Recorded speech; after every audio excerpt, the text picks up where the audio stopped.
Hello student. पिछला class में हम लोग पढ़े थे नक्षत्र, तारा संख्या, आकृति और पहचान। आज का क्लास में हम लोग पढ़ेंगे नक्षत्रों के स्वामी। तो आप लोग हेडिंग लिखिए, नक्षत्रों के स्वामी। कुल 28 नक्षत्र है, जैसे कि हम आप लोग को पहले भी बता चुके हैं।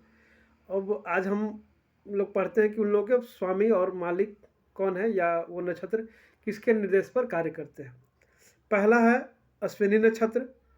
2 लाइन बनाइएगा, एक कॉलम में नक्षत्र लिखिएगा, दूसरा कॉलम में उसके स्वामी। हेडिंग रहेगा नक्षत्रों के स्वामी। पहला है अश्विनी नक्षत्र, इसके स्वामी है अश्विनी कुमार। दूसरा कृतिका नक्षत्र, इसके स्वामी है अग्नि। तीसरा है मृगशिरा नक्षत्र, इसके स्वामी है चंद्रमा। चौथा है पुनर्वसु नक्षत्र, जिसके स्वामी अदिति मानी गई हैं। अदिति, सूर्य की पत्नी का नाम था अदिति। पांचवा है अश्लेषा नक्षत्र, जिसके स्वामी है सर्प। छठा है पूर्वा फाल्गुनी नक्षत्र, जिसके स्वामी है भग। सातवां है हस्त नक्षत्र, जिसके स्वामी माने गए हैं सूर्य। आठवां है स्वाति नक्षत्र, जिसके स्वामी माने गए हैं पवन। नौवां है अनुराधा नक्षत्र, जिसके स्वामी है मित्र। 10वां है मूल नक्षत्र, जिसके स्वामी है निरृति। ऋषि वाले री, ऊपर में र और ती। 11वां है उत्तराषाढ़ नक्षत्र, जिसके स्वामी है विश्वे देव। 12वां है घनिष्ठा, जिसके स्वामी माने गए हैं वसु। 13वां है पूर्वा भापद नक्षत्र, जिसके स्वामी माने गए हैं अजैक पद। 14वां है रेवती नक्षत्र, जिसके स्वामी माने गए हैं पूषा। 15वां है भरणी नक्षत्र, जिसके स्वामी माने गए हैं काल अर्थात यमराज। 16वां है रोहिणी नक्षत्र, जिसके स्वामी माने गए हैं ब्रह्मा। 7वां है आद्रा नक्षत्र, जिसके स्वामी माने गए हैं रुद्र। 18वां है पुण्य नक्षत्र, जिसके स्वामी है बृहस्पति। 19 है माघा नक्षत्र, इसके स्वामी माने गए हैं पितृ। 20वां है उत्तरा फाल्गुनी नक्षत्र, जिसके स्वामी माने गए हैं आर्यमा।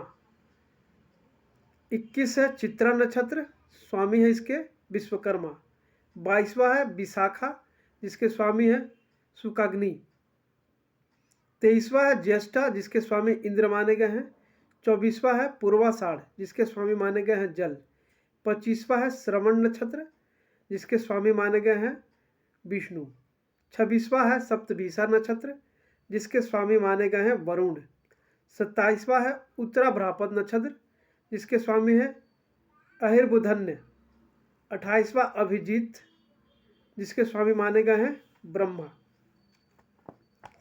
अब देखिए, नक्षत्रों को आकृति के आधार पर समस्त नक्षत्र मंडल को 12 राशियों में बांटा गया है।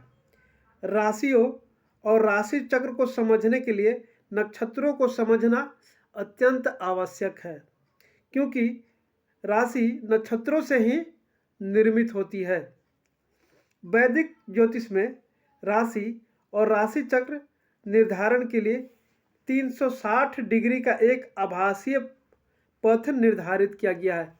360 डिग्री आप लोग मैथ में भी पढ़े हुए, एक गोलाकार वृत्त पथ जो होता है उसको कहा जाता है। 360 डिग्री का आभासीय पथ बनाया गया है।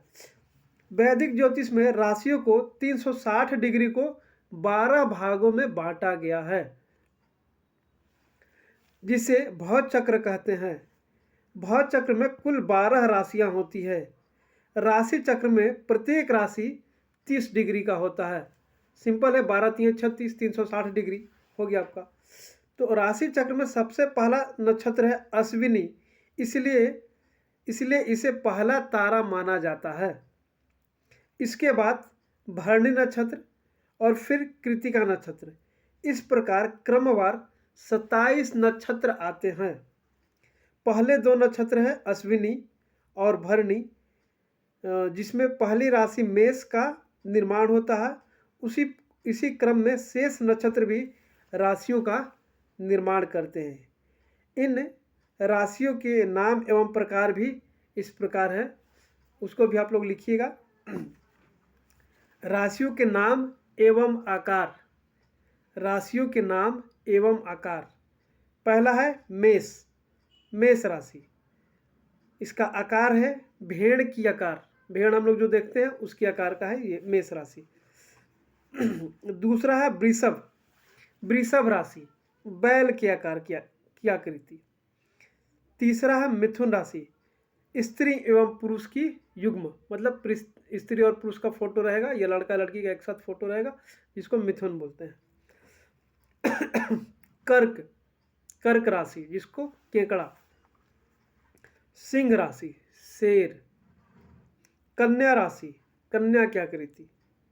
तुला राशि, तराजू। वृश्चिक राशि, बिच्छू। उसके बाद है 9वां है धनु राशि, जिसका धनु, इसका आकार है ऊपरी भाग मनुष्य के समान और निचला भाग घोड़े के समान रहता है और हाथ में तीर और धनुष लिए हुए, इसको धनु राशि कहते हैं। 10वां है मकर राशि, जिसमें ऊपर का भाग सिंह के बकरे के मुंह की भांति और नीचे का जो भाग है मगरमच्छ के समान रहता है। उसके बाद 11वां है कुंभ राशि, घड़े के आकार का, कुंभ मतलब घड़ा। उसके बाद है 12वां है मीन, यानी कि मत्स्य राशि, मीन के आकार का, मीन राशि मत्स्य आकार का।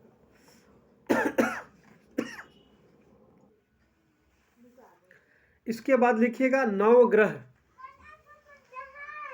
नवग्रह वैदिक ज्योतिष में सूर्य, चंद्र, मंगल, बुध, गुरु, शुक्र, शनि और राहु केतु को नवग्रह के रूप में मान्यता प्राप्त है। सभी ग्रह अपने गोचर में भ्रमण करते हैं और राशि चक्र में कुछ समय के लिए ठहरते हैं और अपना अपना राशिफल प्रदान करते हैं। राहु और केतु आभासीय ग्रह हैं। ये दोनों राशि मंडल में गणितीय बिंदु के रूप में स्थित होते हैं। राहु और केतु आभासीय ग्रह कहने का मतलब है कि बाकी जो 7 गो हम नाम लिए, सूर्य, चंद्र, ये सब हम लोग को दिखाई पड़ते हैं, ये अंतरिक्ष में विद्यमान है, लेकिन राहु और केतु जो है ये आभासीय है, ये ग्रह के रूप में नहीं है। उसके बाद लिखिए, हेडिंग दीजिएगा लग्न और जन्म राशि। लग्न और जन्म राशि। पृथ्वी अपने अक्ष पर 24 घंटे में एक बार पश्चिम से पूरब की ओर घूमती है। इस कारण से सभी ग्रह, नक्षत्र व राशियां 24 घंटे में एक बार पूरब से पश्चिम की दिशा में घूमती हुई प्रतीत होती हैं। इस प्रक्रिया में सभी राशियां और तारे 24 घंटे में एक बार पूर्वी क्षितिज पर उदित और पश्चिमी क्षितिज पर अस्त होते हुए नजर आते हैं। यही कारण है कि एक निश्चित बिंदु और काल में राशि चक्र में एक विशेष राशि पूर्व क्षितिज पर उदित होता है। जब कोई व्यक्ति जन्म लेता है उस समय उस अक्षांश और देशांतर में जो राशि पूर्व दिशा में उदित होती है वह राशि व्यक्ति का जन्म लग्न कहलाता है। जन्म के समय चंद्रमा जिस राशि में बैठा होता है उस राशि को जन्म राशि या चंद्र लग्न के नाम से जाना जाता है। हिंदू धर्म में मान्यता के अनुसार हम लोग शादी ब्याह में लग्न पत्री दिखाते हैं या जन्म पत्री दिखाते हैं, ये सारा चीज़ आज भी विद्यमान है। ठीक है, अब आइए आते हैं आगे। हेडिंग दीजिएगा आप लोग, तिथि की गणना। तिथि की गणना। प्राचीन काल में ज्योतिषविदों द्वारा सूर्य, चंद्र एवं पृथ्वी की गति के आधार पर की गई काल गणनाओं वैज्ञानिक विधियों से पूर्णतः परिपूर्ण थी। अमावस्या के बाद प्रतिपदा यानी कि पड़ाव से लेकर पूर्णिमा तक की तिथियां शुक्ल पक्ष और पूर्णिमा के बाद प्रतिपदा से लेकर अमावस्या तक की तिथियां कृष्ण पक्ष होती हैं, जिसको कि हम लोग दो भाग में बांटे हैं, अंधरिया और अंजोरिया, जो कि लोकल भाषा में बोलचाल में हम लोग जो बोलते हैं वो कृष्ण पक्ष होती हैं। यह गणना आज भी विद्यमान है। पृथ्वी सूर्य के चारों ओर घूमती है और चंद्रमा पृथ्वी के चारों ओर घूमती है। इस बीच पृथ्वी से चंद्रमा और सूर्य एक ही अंश पर दिखाई पड़ते हैं और कभी 180 डिग्री पर। दोनों के एक ही अंश पर दिखाई देने पर अमावस्या और दोनों को 180 डिग्री के अंतर पर दिखाई देने पर पूर्णिमा होती है। कहने का मतलब कि जब सूरज का पूरा रोशनी चांद पे पड़ता है तो चांद ज़्यादा चमकीला दिखता है, तो उस दिन वो पूर्णिमा हो जाता है। और जिस दिन बिल्कुल मतलब पृथ्वी का छाया चांद पे पड़ने लगता है जहाँ, तो जिसको हम लोग अमावस्या या अंधेरिया बोलते हैं। इस प्रकार तिथि गणना में वैज्ञानिकता दिखाई देती है। भारतीय तिथियां लगभग एक समान चलती हैं और भारतीय पर्वों का समय भी लगभग निश्चित होता है। इस प्रकार प्राचीन भारतीय ज्योतिषविदों ने निसंदेह तिथि गणना के समय इसकी वैज्ञानिकता को ध्यान में रखा। अब है अगला हेडिंग दीजिएगा, काल विभाजन। काल विभाजन प्राचीन काल से ही भारतीय ज्योतिषविदों ने काल की गणना के लिए संवत, कल्प, वर्ष, मास, वार सभी का विशद ज्ञान प्राप्त कर उसका वर्णन भारतीय ज्योतिष शास्त्र में संकलित किया।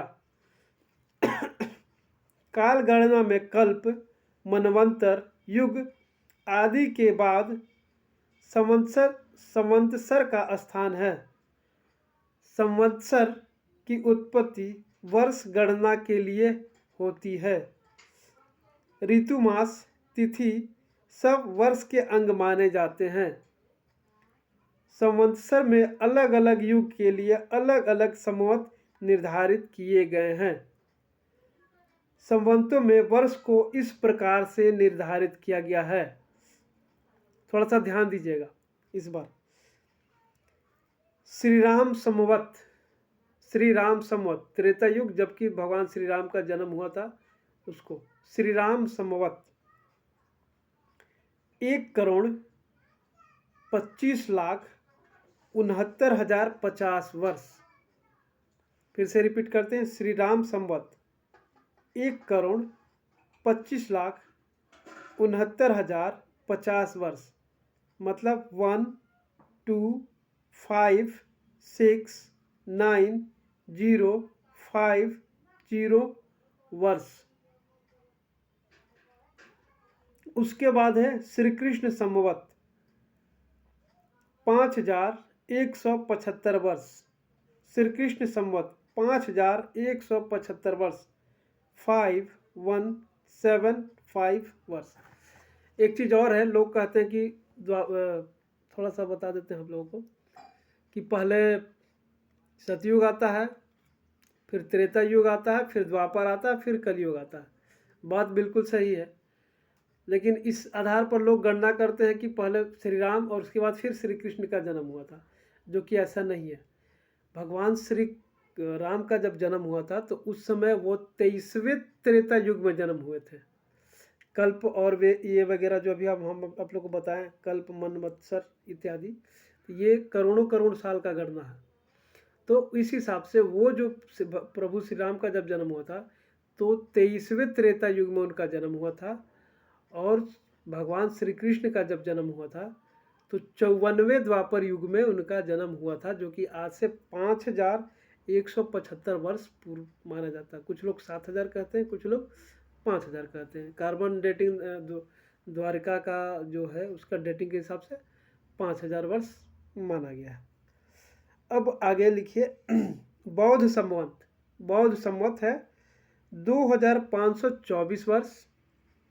2524 वर्ष बौद्ध संवत। फिर है महावीर संवत 2476 वर्ष 2476 महावीर संवत। फिर है विक्रम संवत 2006 वर्ष 2006 वर्ष।